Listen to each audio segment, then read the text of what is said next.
أهلا بكم متابعينا الكرام.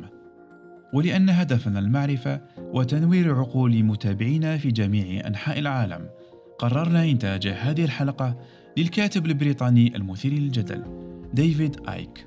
هذه المقابلة تعرضت للمنع في بثها المباشر على قناة لندن ريال، وهذا لما فيها من حقائق مزعجة لجهات نافذة في هذا العالم، يتكلم فيها بكل صراحة كعادته حول موضوع الساعة وباء كورونا، وكيف يتم خداعنا من أجل إنشاء نظام عالمي جديد. ابقوا معنا.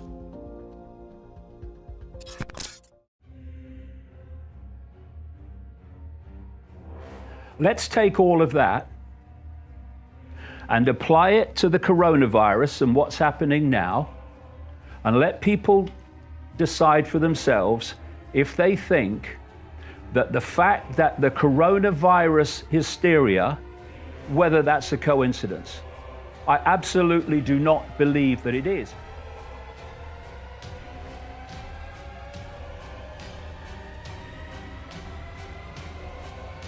In 2017, 2018, 45 million people got the flu in America, according to Centers for Disease Control and Prevention figures. 61,000 died. Where was the hysteria then?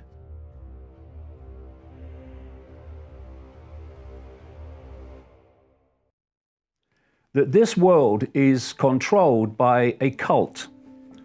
It's a cult that has no borders. It operates in all the, at least major countries, and in fact, all the countries in the end, and particular in those countries that dictate the direction of the world. It wants to create a beyond Orwellian global state. A tiny few people dictate to everyone else. We now have a name for them. We call them the 1%. At the bottom of this pyramid in the Hunger Games society is basically the rest of humanity that is dependent upon the 1%. The idea is that everything will be connected to AI. This is what the Internet of Things is all about. They also want a society completely cashless, where everything is digital money, a single one world currency, which will be run through this smart grid. Now, in the same 30 years, I've been saying there are two major techniques that are being used to bring about that situation. One, I've called since the 1990s problem, reaction, solution, where you covertly create a problem, you use the unquestioning, pathetic mainstream media to tell the public the version of the problem you want them to believe, and you're looking at stage two, the reaction, for fear, that's the currency of control, outrage, whatever the problem is, and either a demand from the public that something must be done, or at least an acceptance from the public that things need to change because of the problem. And at that point, those who've created the problem got that reaction openly in changes in society, offer the solutions to the problems they have themselves covertly created. And those changes, step by step, take us further and further to that Hunger Games society. There's another version, which I call no problem reaction solution, where you don't need a real problem, you just need the perception of one, weapons of mass destruction in Iraq, and you still have the ability to provide your society-changing solution. What you want people to believe is everything is random. Know the outcome and you'll see the journey. If you don't know where this world is being taken by this cult, then everything seems random. Coronavirus, random. Climate change, random. Economic crash, random. But when you know where we're being taken, you know the outcome, this Hunger Games structure society, now the apparently random events become clear stepping stones to that outcome. Now, let's take all of that and apply it to the coronavirus and what's happening now, and let people decide for themselves if they think that the fact that the coronavirus hysteria ticks every single box of that outcome, that goal, whether that's a coincidence. I absolutely do not believe that it is. In 2017, 2018, 45 million people got the flu in America, according to Centers for Disease Control and Prevention figures. 61,000 died. Where was the hysteria then? Have we not learned yet to take what the authorities tell us with a pinch of salt until it's proved otherwise? This Hunger Games society, I've been saying this for a long time, is designed to have no small business, no even medium-sized business, globally, just gigantic corporations that control and produce everything. What this coronavirus hysteria is creating is a situation unfolding by the hour worldwide that is destroying small business, family business, even medium-sized business, some even relatively big businesses too. It's destroying them. The big legacy of what is happening now will not be to do with health long term, it will be economic. I agree with you. It's going to be catastrophic. Now, here's the point. What happens to those people whose businesses collapse? What happens to all those people who were working for those businesses? What happens to them? They fall into the bottom of the Hunger Games society.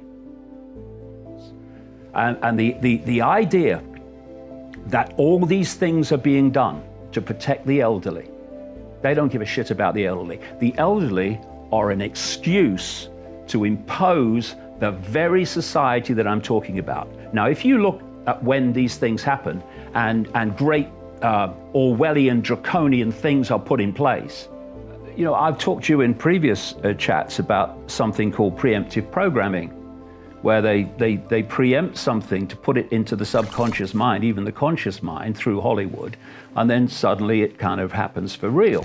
You don't trust the WHO at all? Well, it's currently headed by a guy called Tedros from Ethiopia. He was health minister and was exposed 3 times for covering up cholera epidemics in Ethiopia. And now he's head of the World Health Organization, telling us about the coronavirus. These organizations are not there to serve the public. They're there to serve this agenda. So who came out and said, oh no, don't touch cash, you pass on the virus, just use Tedros, same guy. Now, this Rockefeller Foundation document was about a scenario involving a flu pandemic. And it described what would happen. And it involved the Bill and Melinda Gates Foundation. Bill Gates, the guy that wants to vaccinate the frickin' world, and, by the way, is funding the electronic tracking of people so that the authorities know if they've been vaccinated or not through an organization he funds called Gavi. We've had YouTube this week say that because they don't have the same number of staff, they're going to now have videos taken down purely by AI algorithms.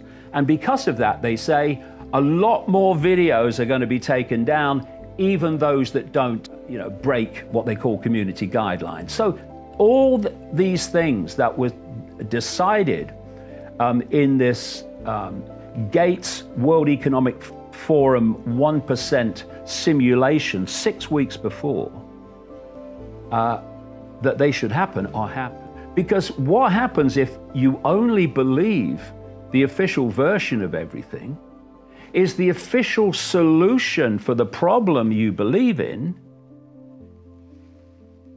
is going to take us further and further down the road to a society that would make George Orwell bloody wince. And all the things that I've said, this cult wants, this cult is getting as a result of this coronavirus. The way the whole economic system is being shut down is suicide. And what happens when it reaches a point where in its present state, it cannot continue, it cannot survive? A whole new economic system comes in, which is the one this cult wants. Is a joke, it's a hoax. And people say, why would they hoax climate change? You look at all the solutions to climate change, and again and again and again, they are exactly the same solutions and consequences as with the coronavirus. What did Prince Charles say at Davos? He said by 2030, we need a new global economic system, economic order to meet the challenge of climate change. What have I been writing for 30 years? This cult wants to transform the world economic order into this technocratic, AI-controlled tyranny.